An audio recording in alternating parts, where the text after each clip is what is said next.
What if your best friend lived 1,000 miles away, and you met them in a video game? For Gen Z, this isn't weird. It's just normal. Meet Mary. She's 16, lives in a quiet town in Oregon, and every night at 8 p.m. sharp, she logs into Fortnite. Not just to play, but to hang out with her best friend Kai. Kai lives in Singapore. Different time zone, different world. But once they're in the game, none of that matters. They've built Minecraft castles, survived zombie hordes in Call of Duty, and pulled off insane clutch wins in Valorant. They've celebrated birthdays in Animal Crossing, and helped each other through heartbreaks. All over voice chat. This isn't just Mary and Kai. It's millions of Gen Z teens around the world. For them, games aren't just for playing. They're digital parks. Online hangout spots. Safe spaces. Places where they can be themselves, loud, quiet, awkward, confident. In a world where social media can feel fake, games feel real.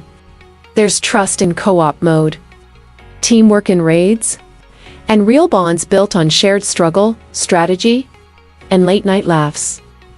Some adults call them screen addicts. But these games, they're lifelines. In a post-pandemic world where face-to-face connection is harder to find, Gen Z found a way to stay human in virtual worlds. They're not just gaming. They're building tribes, teams, friendships that sometimes last longer than school ones ever did. When my son Alex turned 13, he stopped going out to play soccer after school.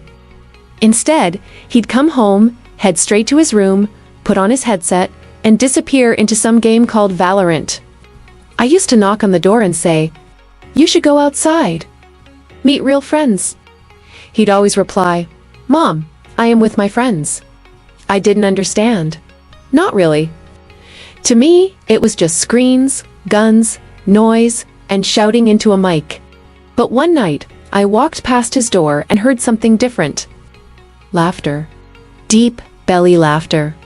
The kind you only have with people who truly get you. I paused. And I listened.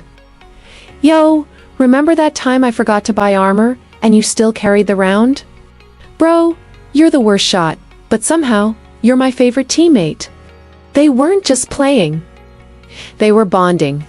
A few weeks later, I asked him, "Who do you play with every day?" He said, "His name's Noah. He lives in Canada. We met in a Discord server 2 years ago. He's my best friend." I blinked. "But, you've never met him?" He shook his head. "Doesn't matter. He knows me better than anyone." At first I worried about safety, about fake identities, about predators. But I sat down with Alex.